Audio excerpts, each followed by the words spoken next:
Welcome to MTV news. మీ గలమే మా ఆయుధం.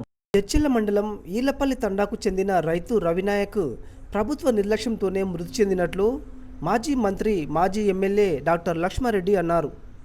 మంగళవారం మండలంలోని ముదిరెడ్డిపల్లి జాతీయ రహదారిపై రైతు మృతదేహంతో బీఆర్ఎస్ నాయకులు ఆందోళన చేపట్టగా మాజీ మంత్రి లక్ష్మారెడ్డి మద్దతు తెలిపి బాధిత కుటుంబ సభ్యులకు ఆర్థిక సాయంగా 50,000 రూపాయలు అందజేశారు.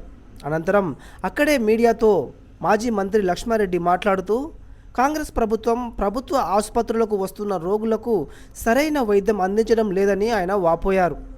రాష్ట్రంలో చేతగాని ప్రభుత్వం, జడ్చర్ల నియోజకవర్గంలో చేతగాని ఎమ్మెల్యే ఉండడంతో ప్రజలు ప్రాణాలు కోల్పోతున్నారని ఆయన మండిపడ్డారు.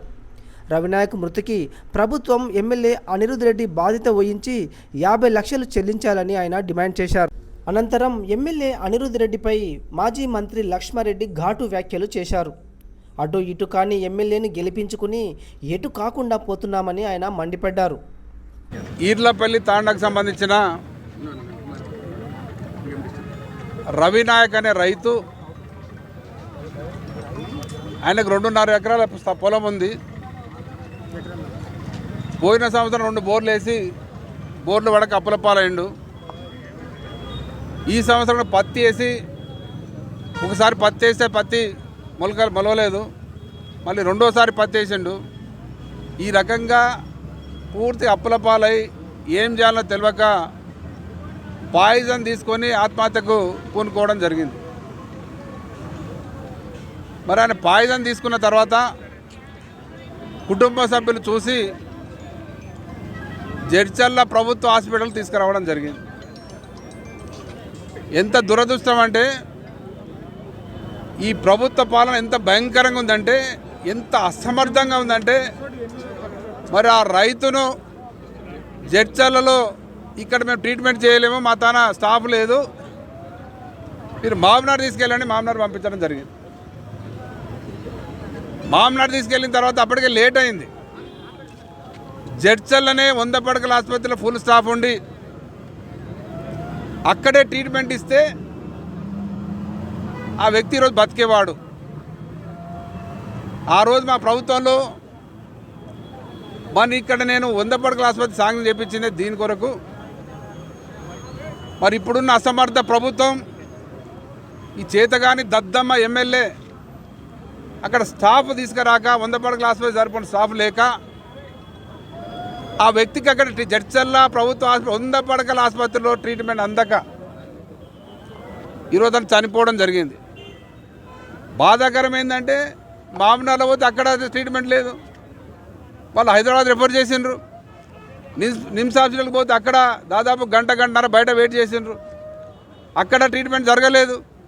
అక్కడ నుంచి గాంధీ హాస్పిటల్ తీసుకెళ్ళిండ్రు, అక్కడ తీసుకెళ్ళిన తర్వాత అక్కడ చనిపోవడం జరిగింది. ఈ సంఘటనలో 2 అంశాలు కూడుకొని ఉన్నాయి.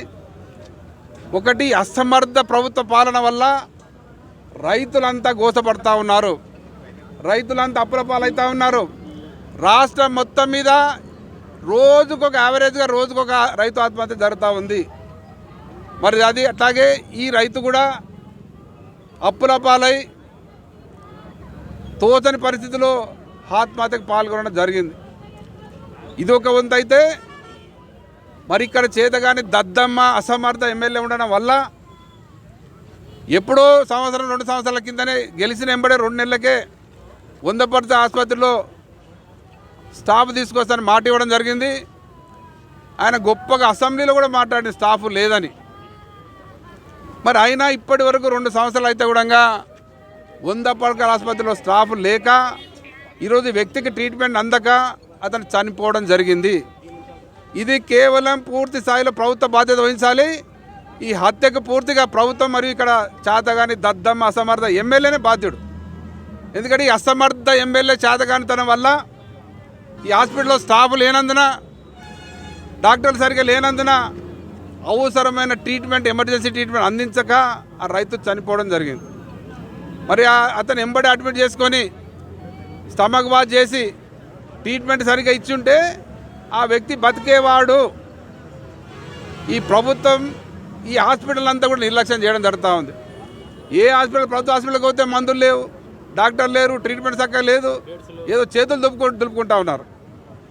గతంలో మా ప్రభుత్వంలో నేను హెల్త్ మినిస్టర్ ఉన్నప్పుడు కానీ తర్వాత కానీ ఎక్కడ కూడా పేషెంట్ను రెఫర్ చేయొద్దని ఒక రూల్ పెట్టింటివి.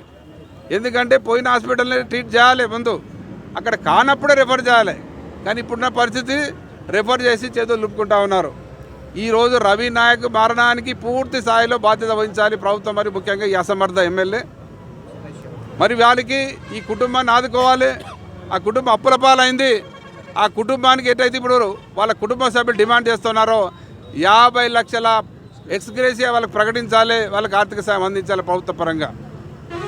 మరి అందుకే ఈ రకంగా మా పార్టీ పరంగా కావచ్చు, ప్రజల తరఫున కావచ్చు, ఈరోజు ప్రభుత్వాన్ని డిమాండ్ చేస్తూ ఉన్నాం. నిజంగా కూడా ఈ రాష్ట్రంలో ఏం జరుగుతుందనేది ప్రజలు అర్థం చేసుకుంటా ఉన్నారు. ఒక్కదికు యూరియా కొరత, రైతులంతా ఇబ్బంది పడుతూ ఉన్నారు. యూరియా అందించలేని దద్దమ్మలి ప్రభుత్వం.